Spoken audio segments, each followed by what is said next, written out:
It is applicable to all establishments who are dealing in the edible oil industry. म्हणजेच कोण?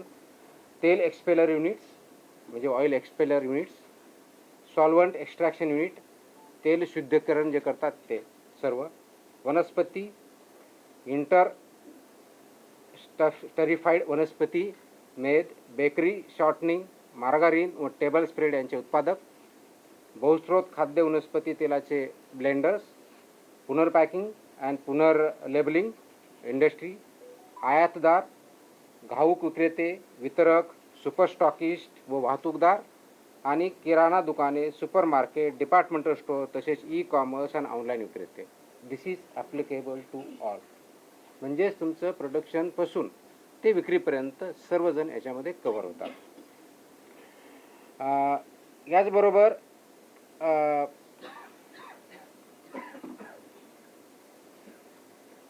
भुईमुग, मोहरी, soybean, सूर्यफूल, करडई, सरकी, राईस ब्रँड, पाम व पॉमोलिन, खोबरे, तीळ, मका, बहुस्रोत खाद्य वनस्पती तेल व वनस्पती अशा प्रत्येक खाद्यतेल व मेद यांना आस्थापनेचा आकार व उलाढाल विचारात न घेता हा आदेश लागू आहे. महाराष्ट्रामध्ये आजच्या डेटला खाद्यतेल उत्पादक जे आहेत सेंट्रल लायसन्स आहे 212, महाराष्ट्राचे म्हणजे स्टेट लायसन्स आहे 285, अशी 497 मॅन्युफॅक्चरर्स आपल्या महाराष्ट्रामध्ये रजिस्टर्ड आहेत. प्रमुख निर्देश याच्यामधले जे मेजर बाबी आहेत, प्रथम जे आहे रजिस्ट्रेशन आणि लायसन्सेस मॅन्डेटरी आहे. शेड्यूल 4 पार्ट 2 याच्यानुसार प्रोडक्शन करणं हे मॅन्डेटरी आहे. आपण याच्यावर अगोदर काही चर्चा केलेली आहे. विक्रीचे स्वरूप जे आहे, खाद्यतेलाची विक्री केवळ आणि केवळ सीलबंद, छेडछाड स्पष्ट व पूर्ण लेबल असलेल्या वेष्टनातूनच करणं अपेक्षित आहे. म्हणजे त्याचा अर्थ सुट्टं तोल तुम्हाला विकता येत नाही. सुट्टे आणि वेष्टन रहित विक्रीस प्रतिबंध आहे. हा रेग्युलेशननुसार आहे. हे आज मी नवीन आहे ते रेग्युलेशननुसारच आहे.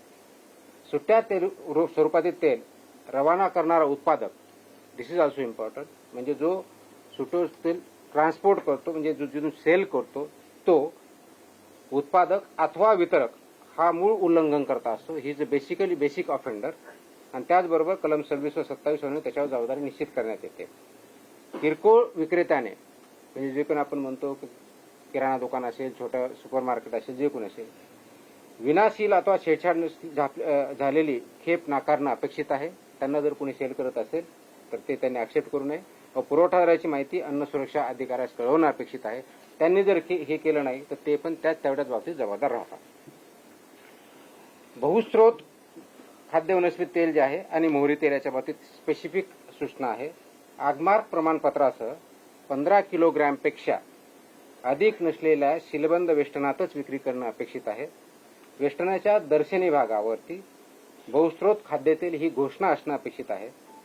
त्या घोषणेमध्ये प्रत्येक घटक त्याच्यात इन्क्लूड आहे. त्याचं नाव व वजनी टक्केवारी आणि सुट्टे विकू नये ही घोषणा सुद्धा अपेक्षित आहे.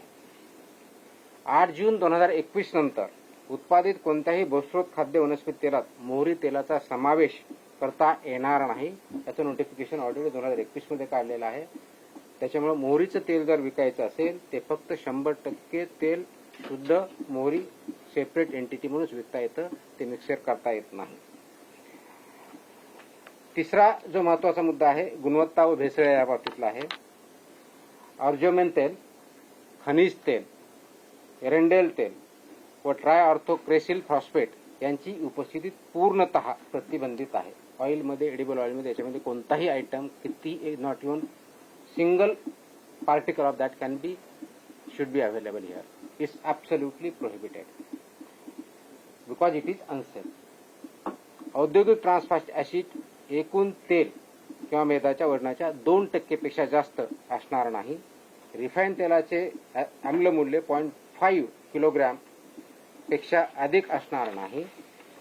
जड धातू, अफ्लाटॉक्सिन, बहुचक्रीय सुगंधी हायड्रोकार्बन्स व अविष्टक विद्रावक विहित मर्यादेत अनुज्ञेय याच्या पुढे चालणार नाही. पावसाळ्यात व त्यानंतर मोहरी तेलातील अजमिन भेसळीविरुद्ध हंगामी संनियंत्रण जास्त आम्ही करत असतो. ती यावेळेस पण आम्ही करणार आहोत. जे पॅकेजिंग आहे ज्याला वेस्टर्न म्हणतो, थेट संपर्क म्हणजे ज्याच्यामध्ये हे पॅकेज केलं जातं, मग तो काही प्लास्टिकच्या बाबतीत असेल, काही टीनच्या किंवा स्टीलच्या बाबतीत असेल, ती शुड बी फूड ग्रेड असणं अपेक्षित आहे आणि ते NABL लॅबनी प्रमाणित केलेलं असावं हे अपेक्षित आहे. लवचिक वेष्टनासाठीचे स्पेसिफिकेशन आहेत, खूप टेक्निकल आहेत. IS 14636, IS 1993 हे डिटेल्स आहेत. आपल्या याच्यावरती काही जर रिसर्च करायचं आहे ते माझ्या वेबसाईटवरती आहेत, you can go through that. Plastic जे वापरतं याच्यासाठी, ज्याच्यामध्ये हे तेल पॅक केलं जातं, त्याची स्थलांतर मर्यादा म्हणजे त्या प्लास्टिकमधून त्या फूडमध्ये म्हणजे ऑइलमध्ये, एडी ऑइलमध्ये कितीपर्यंत अनुज्ञेय आहे, तर ते 60 मिलीग्रॅम प्रति केजी. याच्यापेक्षा जास्त झालं तर इट बिकम्स अनसेफ. म्हणून त्या धर्तीचं प्लास्टिक किंवा पॅकेजिंग मटेरियल हे अपेक्षित असतं.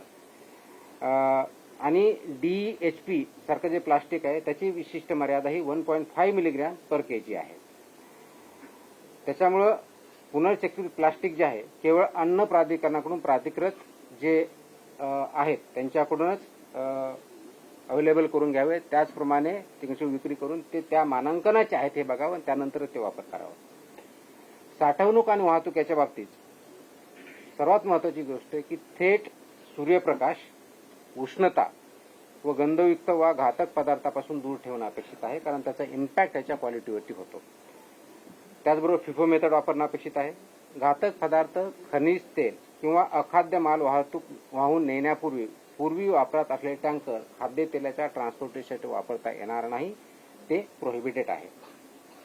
आता हे सगळं करण्याची आम्हाला गरज का वाटली, हा एक म्हणजे ही ऑर्डर काढण्यापाठीमागची आवश्यकता का वाटली, त्याच्यामध्ये 3 मेजर बाबी ज्या आम्हाला आढळल्या. मी तुम्हाला 12 टोटल सांगितलं, पण त्याचं एक 3 मेजर याच्यामध्ये आम्ही जर कॅटेगरायझेशन जर केलं तर लक्षात येतं की सुट्टं तेल आणि वेस्टर्न रहित खाद्यतेल याचा सेल होतोय आणि ते कन्झम्पशन होतंय, हे खूप मोठ्या प्रमाणात चालतं, ते अलाउड नाहीये. ही त्याच्यातली एक सर्वात महत्वाची बाब आहे.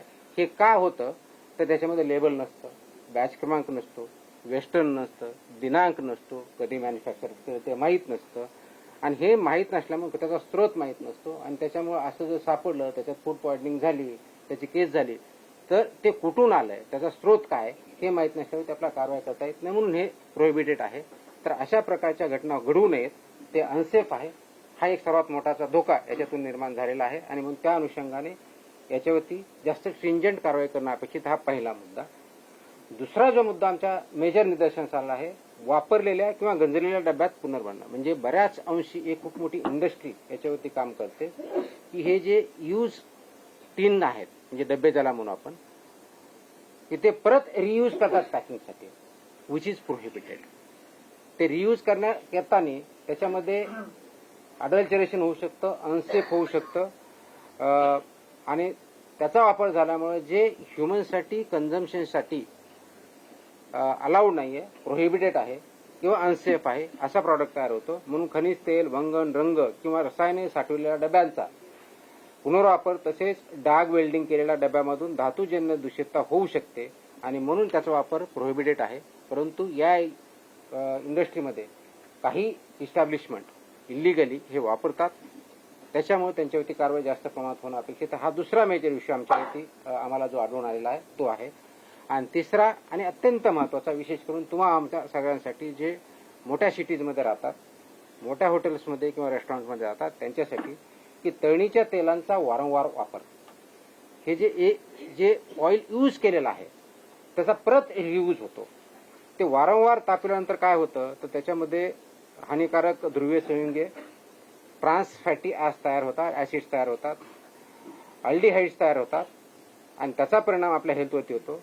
त्याचा सेवनाचा संबंध रक्तातील आपलं मेदविकृती, धमनी काठिण्य, उच्च रक्तदाब, यकृत व मूत्रपिंडाची हानी आणि कर्करोगाच्या वाढत्या धोक्याशी डायरेक्टली कनेक्टेड आहेत, असे रिसर्च आहेत, त्याच्यावरती हेल्थ पेपर आहेत, आणि WHO पासून सर्वांच्या याच्यामध्ये वॉर्निंग पण आहेत. तर हे अवॉइड करण्यासाठी याच्यामध्ये हे सांगितलेलं आहे की 25% अधिक नसलेलं म्हणजेच तुमचा जो ध्रुवीय संयुगे ज्याला म्हणतो त्याचं रिडिंग हे 25 जास्त असता कामा नये, आणि म्हणजे रियूजच्या बाबतीत, आणि जे फ्रेश एडिबल ऑइल असेल त्याचं 15 जास्त असता कामा नये. सांगतो आय कम टू दॅट म्हणजे मराठी तो पहले खत्म कर दो मेरा राजा मुझे भी बहुत याद करना पड़ा इसका so this is important and this is consumed by everybody हे जर आदेश पाळले नाहीत म्हणजे हे रेग्युलेशन 2011 पासून काही 2018 पासून तर काही 2021 पासून जे मी ऑलरेडी मेन्शन केले त्या ऑर्डरमध्ये आहेत माझी ऑर्डर इंग्लिशमध्ये आहे मराठीमध्ये आहे सो ज्यांना जी समजेल त्याप्रमाणे आपण करत आहोत तुमच्यासाठी प्रेस इंग्लिशमध्ये पण आम्ही तयार करून ठेवलेली सो वी हॅव लर्न तर व्हॉट विल हॅपन त्याच्यामध्ये पनिशमेंट अशा आहेत की जर याच्यामध्ये उल्लंघन केले सुरक्षित अन्नाच्या प्रकरणामध्ये कलम 59 नुसार जिथं आम्हाला अनसेफ सापडेल त्याच्यामध्ये 7 वर्षापासून आजन्म कारावासपर्यंत पनिशमेंट आहे 10 लाखापर्यंत that is for unsafe under section 59 of act अवमानक तेलासाठी 5 लाखापर्यंत आहे 5 लाख पनिशमेंट मिथ्याचापित म्हणजे मिसब्रँडेडसाठी 3 लाखापर्यंत आहे फाईन भेसळकार पदार्थ बाळगल्यास 10 लाखापर्यंत आहे वैध परवानग्याशिवाय म्हणजे विदाऊट लायसन्स केलं अप टू 10 लाख फाईन आहे दिशाभूल करणाऱ्या जाहिराती अप टू 10 लाख पर्यंत फाईन आहे कंपन्यांच्या बाबतीत संबंधित संचालक भागीदार व्यवस्थापक वैयक्तिक आम्ही जबाबदार धरणार आहोत फक्त तिथला मॅनेजर वगैरे नाही इट विल बी एव्हरीबडी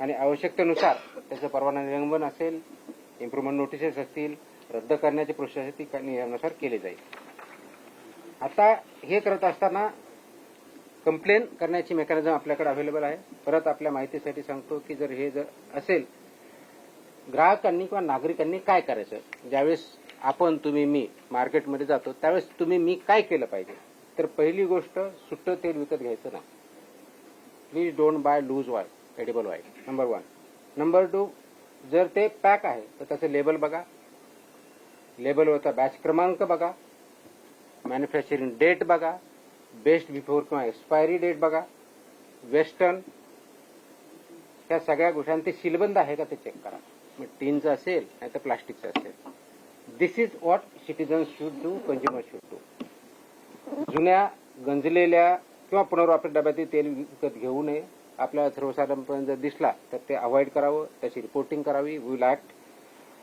बहुस्त्रोत खाद्यतेल व्यसनावर एगमार्क हा मार्क असला पाहिजे Agmark that is very very critical आणि घटक तेलांची टक्केवारी असावी बहुमूल्य म्हणजे 2 तेलांचं एकत्र आहे त्याच्या डिटेल्समध्ये मोर दॅन 2 अलाउड नाहीये त्याच्यामध्ये दोन्हीचं पर्सेंट नाव आणि पर्सेंटेज लिहायचं त्याच्यामध्ये कोणत्या तरी एकाचं नॉट मोर दॅन 20% असलं पाहिजे रिमेनिंग 80% पाहिजे तर नॉट मोर दॅन 20% एक दुसरा अलाउड नाहीये हेही आपण बघायचं त्याच्यामध्ये त्याचं नाव पाहिजे त्याचं पर्सेंटेज पाहिजे आगमार पण त्याच्यावरती पाहिजे आणि तळणीचं तेल वारंवार वापरायचं नाहीये म्हणजे बऱ्याच वेळेस आपण ते घरात सुद्धा वापरत असतो तर ते पण ते अवॉइड करावं त्याचे सुद्धा इम्पॅक्ट आपल्या हेल्थवरती होतात तक्रार करण्यासाठी अपोज complaints.mahadfda.in हा आहे आपला टोल फ्री क्रमांक 1800-222-365 आहे फसाईचा टोल फ्री नंबर 1800-112-100 हाही आहे आणि फूड सेफ्टी कनेक्ट हे ऑल 4 मीन्स आपल्याकडे अवेलेबल आहे त्याच्यातून करायचं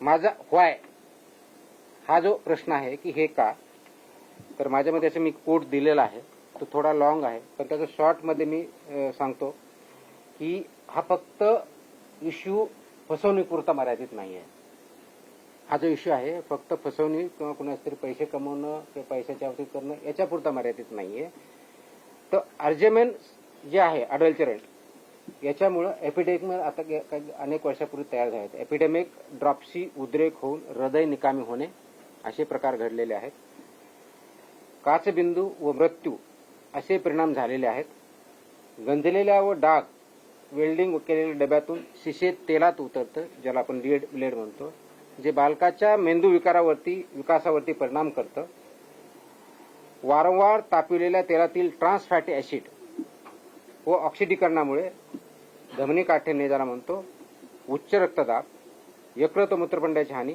पक्षघात आणि कर्करोगाच्या वाढत्या संसर्गाचे याचे रिलेशन इस्टॅब्लिश झालेले आहेत त्याच्यावरती खूप मोठे पेपर्स आहेत वेगवेगळ्या संस्थांचे त्याच्यावरती रिपोर्ट आहेत आणि हे परिणाम तुम्हाला एक दिवसात दिसणार नाही over a period of time याचा इम्पॅक्ट आपल्या बॉडीवरती हेल्थवरती दिसतो ते वर्षांवरती साचत जातात आणि हे म्हणून हे गंभीर आहेत आणि हे आरोग्याशी खेळणारे आहेत. आणि आरोग्याशी खेळणारे असल्यामुळं ते अवॉइड करण्यासाठीच, ते प्रिव्हेंट करण्यासाठीच हे रेग्युलेशन आलेले आहेत, आणले आहेत. जो प्रिव्हेन्शन ऑफ अडल्टरेशनपासून सेफ्टी अँड स्टँडर्डपर्यंत आपण ॲक्ट आणला आणि त्याचे रेग्युलेशन केले, त्याच्या पाठीमागचा उद्देश आहे. त्याचं इम्प्लिमेंट करणं आणि स्ट्रिंजंटली इम्प्लिमेंट करणं गरजेचं आहे. त्या अनुषंगाने हे आदेश आज आम्ही महाराष्ट्रामध्ये इम्प्लिमेंट केलेले आहेत. याचा अर्थ याच्या अगोदर नव्हते का? डेफिनेटली होते, पण एका बऱ्याच याच्यामध्ये असं होतं की आम्हाला कोणते कोणते रेग्युलेशन लागू आहेत, काय लागू आहेत, आम्ही बघायचं का त्यांनी बघायचं, असे काही क्वेश्चन निर्माण झाले होते. तर नागरिकांना याच्यातून माहिती पडावी. जे याच्यामध्ये FBOs आहेत, फूड बिझनेस ऑपरेटर्स, त्यांनाही पूर्णपणे माहिती व्हावं आणि आमच्या अधिकाऱ्यांनीही त्याप्रमाणे इम्प्लिमेंट करावं, हा याच्या पाठीमागचा उद्देश आहे. इन इंग्लिश पहले इंग्लिश में करने तो हिंदी में बात करता हूँ. Okay okay. So this is regarding on loose. This is about edible oil industries and FBOs in Maharashtra. As per Food Safety and Standards Authority of India Act 2006, being implemented since 2011, there are multiple regulations which are attracted and applicable to this industry. However, what we have found in Maharashtra is there are FBOs in edible oil who are operating without licenses, valid license or registration. Adulteration of declared oil with cheaper undeclared oils has been found. Sale of substandard oil exceeding acid value and industrial trans fat limits have also been found. Unauthorized blending of mustard oil has also been recovered. Relabeling to hide the true source and date of oil has been found.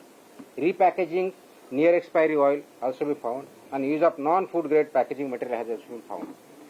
So this order will also apply to oil expeller units, solvent extraction units, and oil refineries, manufacturers of vanaspati, interstitified vegetable fats, bakery shortening, margarine, and table spreads, blenders of multi-source edible vegetable oils, repackers and relabelers, importers, wholesalers, distributors, superstockists and transporters, grocery stores, supermarkets, departmental stores, as well as e-commerce and online operators or sellers. This, as I was telling, edible oil manufacturers in Maharashtra, central license at 212, state license at 285, total into 497. Last year we analyzed 1247 samples of edible oil, of which 77 samples were found substandard, 13 samples were found unsafe, and 15 samples were found misbranded. This order is because of licensing and laboratory requirements were not made. Form of sale was found violating these regulations. Multi-source edible oil, vegetable oil and mustard oils were also found violated. Quality and adulterations were used, quality was compromised. Packaging standards were not complied with. Storage and transportation regulations were not complied with. We have issued this order particularly because of three findings which are disturbing, which are non-negotiable, which are non-acceptable. First is loose and unpackaged edible oils available in the market, is being sold and is being consumed, which is not acceptable, which is prohibited. So absence of label, batch numbers, packaging dates and source details makes traceability and recall impossible. Exposure to heat, light and air degrades the oil, increasing the risk of adulteration with agrobin, mineral oil or cheaper oils. Argumon contamination in mustard oil has historically caused epidemic dropsy outbreaks leading to heart failure, glaucoma and fatalities. Second issue is refilled use or rusted cans, reusing of containers previously holding mineral oil, lubricants, paints or chemicals as well as spot welded cans causes metallic contamination. Single-use tin cans cannot be reused for food packaging. Rust, cracked or improperly tin vessels render food unfit for human consumption. And third and most important, repeated reuse of frying oil generates harmful total polar compounds TPC, which is exceeding 25 or above, trans fatty acids, aldehydes and other compounds. Consumption is linked to dyslipidemia, hypertension, liver, kidney damage and increased cancer risks. Oil with TPC exceeding 25% cannot be used. Fresh oil or the new fresh oil must not exceed 15% of TPC. Used oil must be handed over to authorized RUCO collectors and cannot re-enter the food chain under any circumstances. However, this has also been found violated. So penalties and license against these violators will be, as I said, unsafe food up to life imprisonment and 10 lakh rupees under section 59. Substandard oil penalty up to rupees 5 lakh. Misbranded oil penalty up to rupees 3 lakhs. Possession of adulterants penalty up to rupees 10 lakhs. Operating without valid license or registration penalty up to rupees 10 lakhs. Misleading advertisement penalty up to rupees 10 lakhs. So these are the guidelines. Anybody who is found, you can report online complaint to complaints.mahafda.in. FOSSAI toll free number 1800 112 100. FDA toll free 1800 222 365 or Food Safety Connect app. This is being done because this has very heavy and adverse impact on the human health. These malpractices are not limited to financial fraud alone. Argument contamination has previously caused epidemic dropship outbreaks resulting in heart failure, glaucoma and death. Lead leaches into oil from rusted and spot-wedded cans, acting as a cumulative toxin that impairs brain development among children. Furthermore, trans fatty acids and oxidative compounds formed in repeatedly heated oil are linked to hypertension, liver and kidney damage, stroke and elevated risk of cancer. These health effects do not manifest in a single day. They reflect over a period of time, is more dangerous, and because of this poses a grave threat to human health. Considering all these factors, we have issued this compliance order, as I mentioned, to all those who are covered, right from manufacturer, packer, reseller, transporters and sellers. We would implement it vehemently and vigorously henceforward. We were implementing earlier, but this order is meant for three key stakeholders. First, those who are involved, those who are established as FBO in this sector, that is a primary stakeholder in this, they have to abide by all this. Second is for my officers who are implementing it, they have to look into this completely, organically, end to end. And third one is for the consumers or the citizens, they must be aware of these things, they should avoid these things. As a consumer, as a citizen, you must avoid, you should not purchase any loose edible oil. If it is packed, look at the manufacturing date, look at the packaging, it should be without any damage, it should be foolproof. Look at the tins, whether they are reused or not. If you think that is reused, please don't purchase it, just report it, so that your health is protected and you are not punished for purchasing the oil, edible oil, which is not good for your health. So you mentioned that Hindi में कर लेता हूँ थोड़ा, अच्छा हिंदी पूरा नहीं। तो ये जो ऑर्डर है एडिबल ऑयल के बारे में हमने कंप्लायंस ऑर्डर इशू किया है, ये इसीलिए किया है कि देयर आर वायलेशंस हमने पाए हैं। काफी बिजनेसेस जो है एफबीओज ये विदाउट लाइसेंस ऑपरेट करते हमें पाए गए हैं। अडल्टरेंट यूज किया हुआ भी पाया गया है। सब स्टैंडर्ड ऑयल एक्सीडिंग जो एडिटिव्स है उसके वैल्यू के ज़्यादा भी इसमें पाया गया है। रीलेबलिंग, रीपैकेजिंग, नियर एक्सपायरी ऑयल ये भी हमने खोजा है, और use of non grade packaging material ये भी हमारे फाइंडिंग्स है। ये जो ऑर्डर अप्लाई है दिस इज एप्लीकेबल सब जो प्रोड्यूसर्स है, मतलब ऑयल प्रोड्यूस जो करते हैं, ऑयल एक्सपेलर यूनिट्स है, सॉल्वेंट एक्सट्रैक्शन यूनिट्स है, ऑयल रिफाइनरीज है, मैन्युफैक्चरर्स ऑफ वनस्पति, intensified vegetable fats, bakery shortaging, margarine, table spreads, blenders of multi-source edible vegetables, repackers and relabelers, importers, wholesalers, distributors, super stockists and transporters, including departmental stores, grocers, e-commerce and online sellers. सबके लिए ये लागू है. ये इसलिए KIA गया है कि licence end laboratory requirement जो है वो कंप्लाई नहीं की गई है. फॉर्म ऑफ सेल जो है वो सील्ड या अनसील्ड इसमें होना चाहिए, सील्ड इसमें होना चाहिए, टैम्पर एविडेंट होना चाहिए, वो भी वायलेशन में पाए गए हैं. Multi source edible oil, vegetable oil and mustard oil का मिक्सचर भी हमने पाया है. Quality and adulteration norms, quality norms have been breach, adulteration have been found, packaging standards have been जो वायलेट किए गए हैं. स्टोरेज एंड ट्रांसपोर्टेशन जो रेगुलेशन है उसका भी कंप्लायंस नहीं हुआ है. ये ऑर्डर का मेन 3 रीजन थे. एक तो लूज और अनपैकेज ऑयल मार्केट में अवेलेबल है, वो सेल हुआ है, वो नहीं होना चाहिए, वो प्रोहिबिटेड है.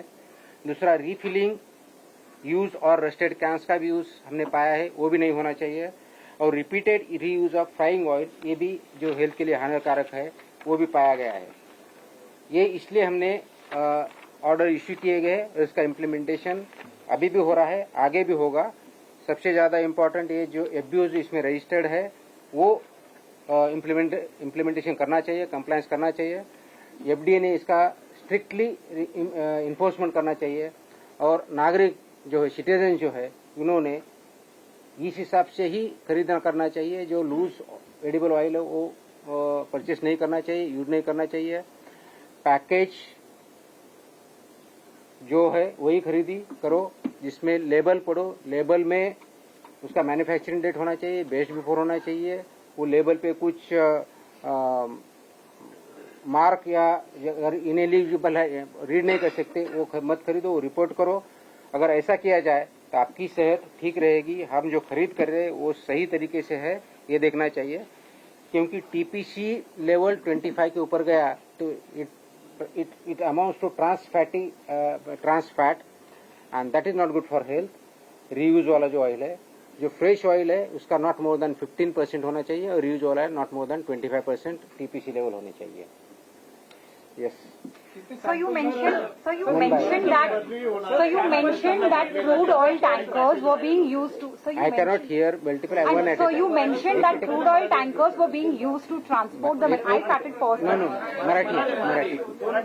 Yes. सर पुन्हा एकदा एक बदली संदर्भात मेसेज व्हायरल होतोय. एक मिनिट प्लीज. पुन्हा एकदा बदली संदर्भात मेसेज व्हायरल होतोय. राजस्थानला आपली बदली झाल्याचा मेसेज सोशल मीडियावर व्हायरल होतोय. राजस्थान माझा काय संबंध राजस्थान? सोशल मीडियावर मेसेज माहित नाही, मी बघितलं नाही. आणि राजस्थानला माझी बदली होण्याचं काही कारण पण नाही आहे. मी महाराष्ट्र काढायचा, माझी महाराष्ट्राची बदली होऊ शकते. आय थिंक याच्यावरती मी ऑलरेडी बोललेलो आहे. याच्यावरती मी बाईट पण दिलेला आहे. याच्यावरती ऑलरेडी बाईट दिलेला आहे. कोर्टाचे आदेश आले आहेत. आम्ही लिगल ऑप्शन त्याच्यामध्ये एक्सप्लोर करत आहोत. फक्त मला बोलू द्या, मला बोलू द्या, माझं कम्प्लीट तर होऊ द्या. याच्यामध्ये मी जसं सांगितलंय की त्याच्यामध्ये फूड पॉइझनिंगची केस होती, त्याच्यामध्ये काही लोक हॉस्पिटलाइज झाली होती, त्याच्यानंतर सस्पेन्शन केलं होतं. सस्पेन्शनच्या अगेन्स्ट त्यांनी माझ्याकडे अपील केलं होतं. अपीलमध्ये त्यांनी 2 वेळेस वेळ मागून घेतला होता. त्यांनी वेळ मागितला म्हणून मी वेळ दिला होता. फायनल हिअरिंग घेऊन त्याच्यासाठी त्याच्यामध्ये रिक्वेस्ट करत होते आणि वेळ इकडे मागितल्यानंतर त्यांनी ते हायकोर्टात गेले. So delay or not from our side. आणि नंबर 2, त्यांचा जो सॅम्पल आहे तो अनसेफ आलेला आहे. ह्या सगळ्या गोष्टी आहेत रेकॉर्डवरती. म्हणून जे कोर्टाचे आदेश आहे आम्ही त्याचे एक्झामिन करू. त्याचे लिगल आमच्याकडे ऑप्शन जे आहेत आम्ही ते वापरू. एक minute. So you have mentioned that crude oil tankers were being used to transport edible oil. So if you could throw some light on that, and were there any branded companies, manufacturers also which were involved in this particular practice, or which area of Maharashtra? No, but I basically what I told you the figures of last year. So these are the regulations existing and being implemented since 2011. Some of the regulations regarding packaging and branding 2018. Regarding the mustard oil 2021. So these are the regulations in practice. We have found across all industry. It is not small or big. All big or small we have found violating the norms, whether in one geographical area or other geographical area. This particular norm, sir? Sorry? This particular thing? No, all. Some of the violations have been found across. So it's not particularly to a particular brand or particular area, small or big. So it is a violation across, and that's why we need to implement much more. But the Now- oil tanker thing, sir? Everything. So I cannot give a specific case to specific tanker. I cannot give that. जब जब अभी जो press note आ रही है उस time हम दे ही देते हैं. So it's a violation because if you use the tanker or transportation means which is already used for some other purpose, the adulteration takes place and that oil, edible oil, leads to becoming unsafe. So the adulteration of that original party. That's why it is prohibited. So we have to use what is allowed. That is a regulation. That is a mandate. It's across India. It's just not in Maharashtra. Right. So they have to abide by this regulation. Whether it's a packaging material, whether it's a transportation means, whether it's a storage. So all this is allowed. It's already regulated. It has to be implemented. Outers क्लबचा विषय होता. Outers क्लबचा बँड्रामधील काय कारवाई. ते? Outers club Okay. तिथे unlock paneer सापडलं असं म्हटलं गेलं. त्याचं असं म्हणणं आहे, क्लबचं असं म्हणणं आहे की आम्ही पनीर जे आहे ते पंजाब सिंध प्रीमियम डेअरीमधून घेतलं. डेअरीवाल्यांचं असं म्हणणं आहे की एफडीएवरती आरोप आहेत की एफडीएने एका मिनिटात कसं सांगितलं की ते अॅनालॉग आहे. चाचणी झाली का? एक. दुसऱ्यांचं असं म्हणणं आहे की डेअरीवाल्याचं म्हणणं आहे का ऑर्डरचं म्हणणं आहे? पॅकेज डेअरीवाल्याचं म्हणणं आहे. ओके. दुसरं डेअरीवाल्याचं हे म्हणणं आहे की पॅकेजिंग बघून त्याच्यावरती प्रॉपरायटर्स फूड दिलं होतं तर ते बघून म्हणतात. तर प्रॉपरायटर्स फूडचा अर्थ ते असं सांगतायत की पर्सनलाइज. So आणि सर असं पण त्यांचं एक म्हणणं आहे की एफडी आता म्हणतं की चाचणीसाठी पनीरच्या सॅम्पलचे 1 महिना लागणार आहे. मग तिकडे कसं ठरवलं की ते अनलॉक पनीर ते आरोपच करत एफडीवर. त्यांनी काय आरोप केलेत, त्यांना काही म्हणणं असेल आमच्या ऑर्डर विरुद्ध, they can appeal to me, they can त्यांचं म्हणणं ऐकू शकतो. त्यांना नियम काय नियमाप्रमाणे निर्णय दिला जाईल. So that is first part. Second जो पार्ट आहे, अनालॉग पनीर आपण ऑलरेडी बॅन केलेला आहे महाराष्ट्रामध्ये. इट्स महाराष्ट्राचं ऑर्डर. इट इज नॉट इंडियाचं ऑर्डर. आणि अनालॉग पनीर केल्यानंतर प्रोप्रायटरी फूड ज्यावेळेस म्हणतात, proprietary food does it amount to paneer? That is the question. तुम्ही त्याचं लेबलिंग बघा, लेबलिंग पण चुकलेलं आहे. त्याच्यामुळे त्याच्यात ते अनॉलॉग जसा प्रश्न विचार अनॉलॉग नाही आहे. पनीर असेल तर पनीरच्या नावाने यायला पाहिजे. त्याच्यामुळे ते प्रोप्रायटरी होऊ शकत नाही. Paneer is not a proprietary product. Analogue paneer is a proprietary product. So तुम्ही ऑलरेडी बॅन केला. तर बॅन गोष्टी तुम्ही कसं काय विकू शकता आणि काही काय तुम्ही शिवून हे ऑलरेडी माझ्या ऑर्डरमध्ये आहे. याच्यावर आपल्यावरती प्रेस झालेली आहे आणि त्याच्यामध्ये सगळं मी एक्सप्लेन केलं. So I don't need to explain it again. Number 2, जो ऑटर क्लबच्या बाबतीतला आहे त्याच्यामध्ये फक्त एकमेव ते व्हायलेशन नाही, बाकीचे व्हायलेशन आहे. 3-4 महिन्यापूर्वी त्यांची ऑलरेडी 21 इन्स्पेक्शन झालं होतं. त्यावेळेस त्यांना इम्प्रुव्हमेंट नोटीस दिली होती. त्याच्या इम्प्रुव्हमेंट नोटीस नंतर हे अजून 100% कंप्लायन्स त्याचे झालेले नाही आहेत. प्लस बाकीचे काही व्हायलेशन्स आहेत. So this is answer to your question. त्यांना जर काही त्यांच्या माझ्या अधिकाऱ्यांनी त्यांचं म्हणणं आहे की ती ऑर्डर चुकीची आहे, पार्शियली आहे, they have right to appeal. I will hear them out. I will give my decision. तर सांगली आणि कोल्हापुरामध्ये गुऱ्हाळांवरती सुद्धा कारवाई केल्याचं समोर आलं. ते खूप दिवसापासून चालू आहेत. आता नवीन कुठे तर बऱ्यापैकी कारवाई चालू, सगळ्यावरती चालू आहे. जिथं जिथं चुकीचं होते त्याप्रमाणे कारवाई होणारच आहे.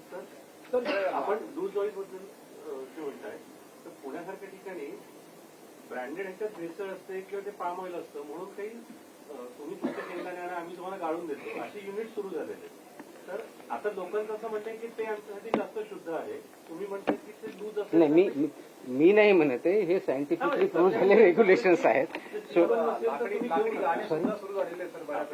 असं म्हणतोय की ते जर का सील बंद नसेल तर पॅकेजिंग वगैरे नसेल तर घेऊ नका. बरोबर. इथं फिक्स काय, कारण लोकांचं तर म्हणणं आहे की आम्हाला मॅन्युफॅक्चरला हे रेग्युलेशन लागू आहे. जे आता मी सांगितलं, मी सगळं एक्स्ट्रॅक्टरला लागू आहे, सगळ्यांना लागू आहे. तर जे कोणी तयार करतं त्यांनी हे रेग्युलेशन पाळायचे.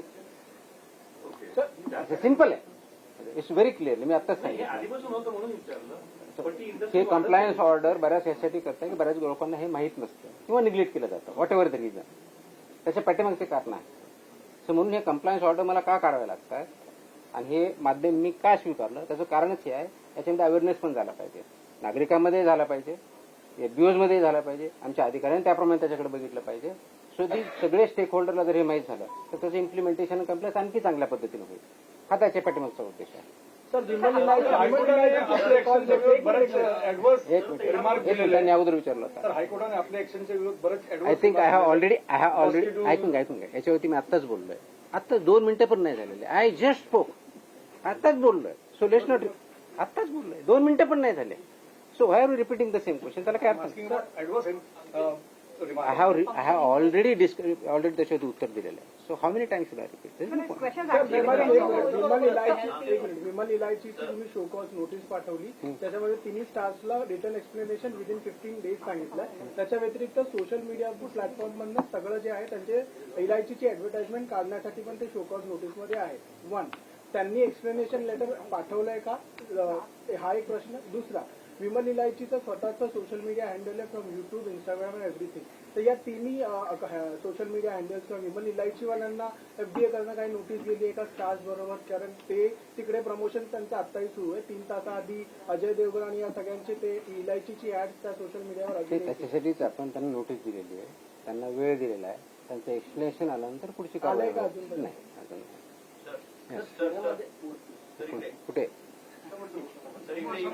येस येस सेंटरमध्ये पाठीमागे राहिले तुम्ही. सुरुवातीपासूनच्या तुमच्या पत्रकार परिषद आम्ही कव्हर केलेल्या आहेत, कव्हर करतोय, लाईव्ह दाखवतोय तुम्हाला. तो असा आहे ओके, थँक्यू. असं आहे, तुम्ही जनहिताचे निर्णय घेताय, सर्वसामान्यांना कळेल अशा भाषेमध्ये निर्णय घेताय, मात्र कोर्ट तुमच्यावरती कारवाई, मनमानी कारवाई, अतिरेकी कारवाई असे शब्द का वापरताय?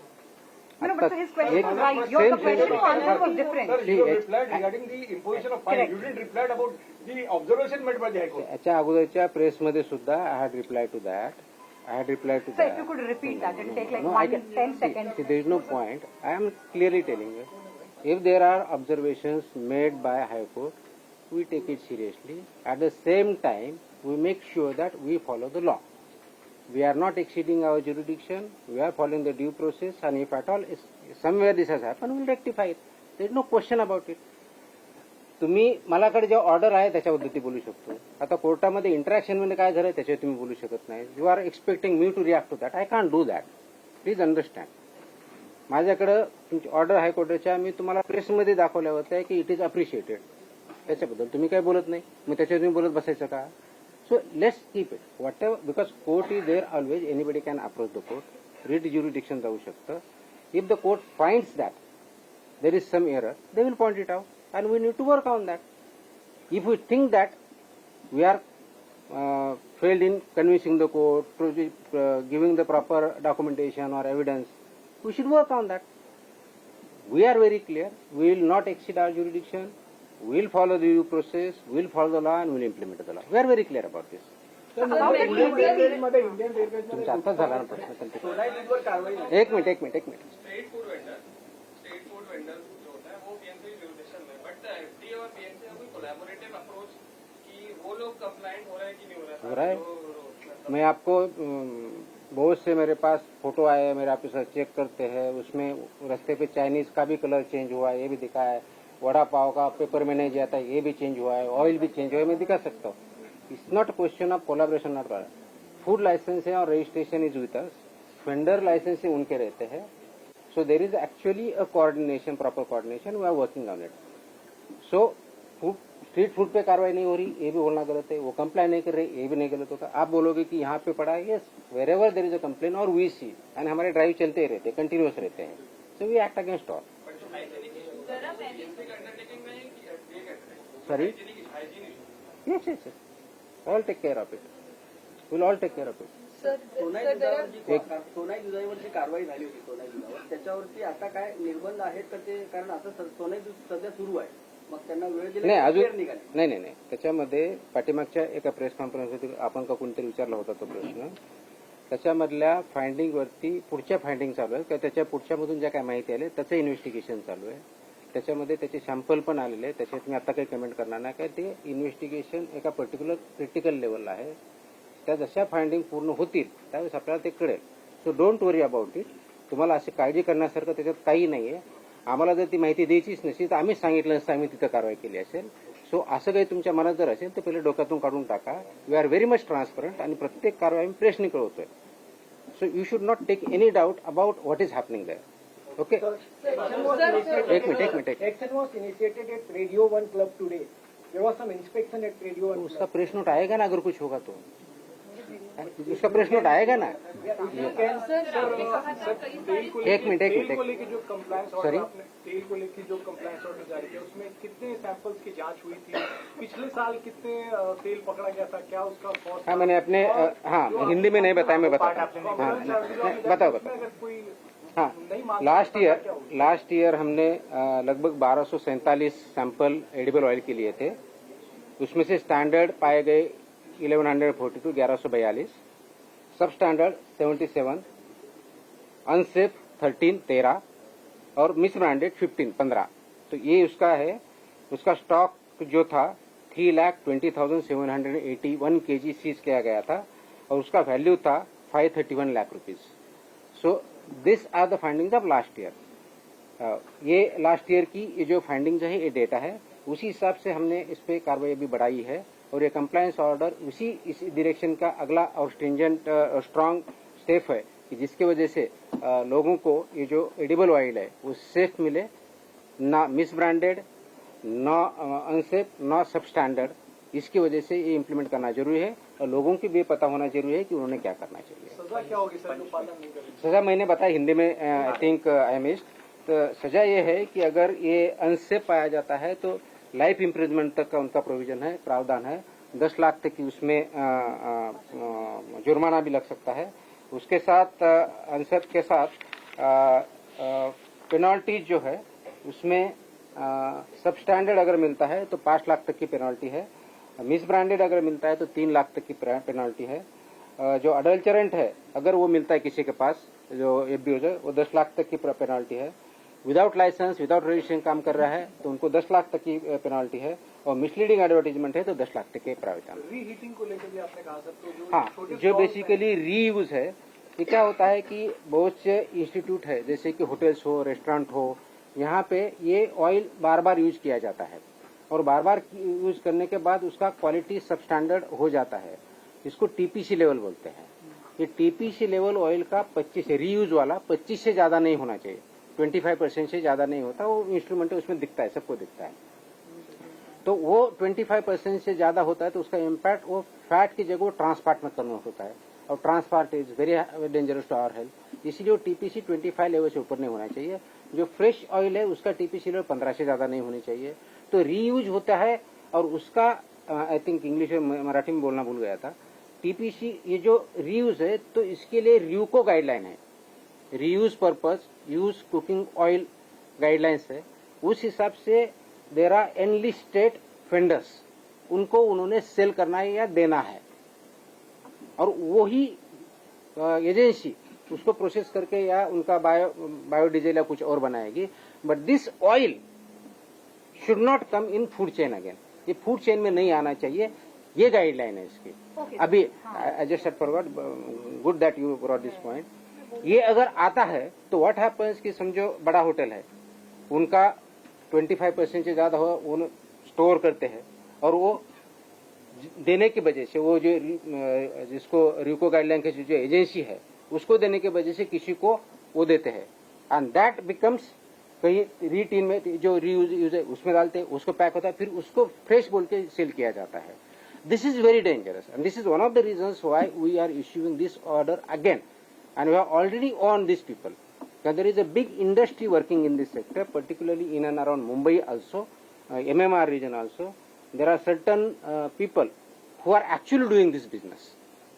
And that is very dangerous. And वो फिर सस्ते में बेचते हैं और सस्ते में बेचते हैं तो खरीद लेते हैं और खरीद लेते हैं तो उसका इम्पैक्ट हो जाता है। So this is र्यूको के गाइडलाइन कंप्लाई करना by all users of oil। कौन है ये? बड़े इस्टेब्लिशमेंट होंगे, होटल्स होंगे, रेस्टोरेंट होंगे, वो उसको आप कलेक्ट कीजिए। आपका रजिस्ट्रेशन जो रजिस्टर्ड वेंडर है र्यूको का, उससे आप अग्रीमेंट कीजिए, उनको सेल कीजिए। बिकॉज मैं उसका डेटा भी ले चुका हूँ, जो र्यूको रजिस्टर्ड उनको बुलाए भी हूँ और उनके पास बहुत कम रीयूज ऑयल जाता है, ये पाया गया है end that is not acceptable in a state, develop state like Maharashtra, जहाँ पे होटल इंडस्ट्री बहुत बड़े पैमाने में है। वहाँ पे अब मैं नाम नहीं लूंगा कि बहुत बड़े बड़े होटल है, महीने में 200 लीटर देते हैं रीयूज वाला और उनका कंजम्पशन थाउजेंड्स ऑफ लीटर में होगा। So this is by any chance not acceptable and this is dangerous. So that is one of the reasons why we have issued this order again, so that we can implement it strictly. बीमारी बताए ना कि क्या क्या बीमारी होती है. बताया ना, कितनी बार बताया? आप उतना तो कर सकते हो. इकडून कोणतरी बोलत होतं. येस येस सर इथे बोलतात. सॉरी प्लीज एक मिनट. ऑफिसर हमारे जोगेश्वरी में मिठाई का कारखाना है सर, और उसके अंदर एकदम गंदी तरीके से काम होता है. आदमी गंदे रहते हैं. मिठाई को वो आटा मैदा गूंथते हैं तो पैर से गूंथते हैं. ऐसे कई कारखाने हैं सर. उसके ऊपर जब आप कोई भी मुझे अगर तो कंप्लेन कीजिए ना, हम कर लेंगे कार्रवाई, कोई प्रॉब्लम नहीं. कंप्लेन डाला हूँ सर. कहाँ और मेरे पास कहाँ डाला है? अपने डिपार्टमेंट में. ऐप है ना, ऐप है, उस पर डालिए, ट्रैक कर सकते हो आप. नहीं, मैं सर आईटी में डाला हूँ सर. कहाँ कब दिया है? हो गया सर, एक हफ्ता हो गया सर. हो जाएगा, ठीक है, चलिए. हो जाएगा. एक मिनट एक पीछे हाँ. एक मिनिट हाँ. सरकार महिलांना किंवा गट शेतीवाल्यांना तेल सुरू करण्यासाठी किंवा तेल उत्पादन करण्यासाठी प्रोत्साहन देते आणि ते खुलं तेल विक्री पण करतात. मग त्याच्यावरती निर्बंध घालण्यात येतील. त्यासाठी काय सांगाल? सरकारने उद्योग करण्यासाठी प्रोत्साहन देते, म्हणजे योग्य प्रकारे धंदा करण्यासाठी देते, अयोग्य प्रकारे नाही. कोणताही धंदा हा नियमानुसार चालतो. इन्सेंटिव्ह देते तर त्याप्रमाणे करणं अपेक्षित आहे. And that's what is expected. Sir, there are many famous oil brands who are promoting about having what-not vitamins in that. Yes, good point. Got it. I got your question. This the advertisement regulations also apply to it. They cannot claim something natural, something good for health. That is a violation of advertisement regulations 2018. And we are acting against them also. It is not permitted. So Very clear. Who all are on your radar? मेरे radar पे जब सब illegal है उतने हैं. Okay, तर 50 मीटरच्या शाळेचा लास्टचा प्रश्न होता. तो झाला ना. नाही तर तो प्रश्न सोशल मीडिया एक्ट्रेस जो है श्वेता तिवारी ने एक वीडियो डाला है, आपसे मदद मांगी है. इंस्टामार्ट से उन्होंने ऑनलाइन कुछ ऑर्डर किया था जिसमें I have no idea. आप जो बोल रहे हैं मेरे बारे में, मुझे उसके बारे में कुछ आइडिया नहीं. मेरे pass Sir, what is Maharashtra's FDA action plan on manufacturing, pharma manufacturing units which are violating revised schedule and norms? Yes. GMP norms. Yes, What is absolutely. Already actions are being taken. There are multiple. inspections? No, उसका press note हमने दिया भी था, आपने पढ़ा नहीं होगा. 2 महीने में कितने कार्रवाई की उसमें भी कार्रवाई से वो फ्यूचर की बात करो, फ्यूचर ऑप्शन. हाँ, so we are going further. Retail end wholesale. No, everything, right from manufacturer to Blood- retail, blood everybody. We are going further. Nobody is exempted from revised schedule M, which was exemption time limit has already gone. There was a request by MSME to the government of India. They had extended timeline. The timeline has also gone. So we are strictly implementing it, and we will go and further go for process audit also. The manufacturers जो भी है वो process audit भी हम करेंगे, and we will take strict action. I think last question 5 आज लेते. बीते हफ्ते कई फिल्मी हस्तियों को तो बता दिया ना, बताया, कितने बार बताना पड़ेगा. एक मिनट. सो आपका जो सवाल है वो इट इज अबाउट जो नोटिस इश्यू किया गया है अबाउट एडवर्टाइजिंग रेगुलेशन वायलेशन. उनको नोटिस रेगुलेशन 2018 के हिसाब से दिया गया है और सेक्शन 24 ऑफ फसाई एक्ट जो है उसके हिसाब से दिया गया है. क्योंकि ये गुटखा और जो प्रोडक्ट है महाराष्ट्र में बैन है और उसका एडवर्टाइजिंग ये सरोगेट एडवर्टाइजिंग में आता है, इसलिए हमने उनको नोटिस दिया, उनको टाइम दिया है. उनका रिप्लाई आने के बाद हम आगे वाली कार्रवाई करेंगे. Thank you.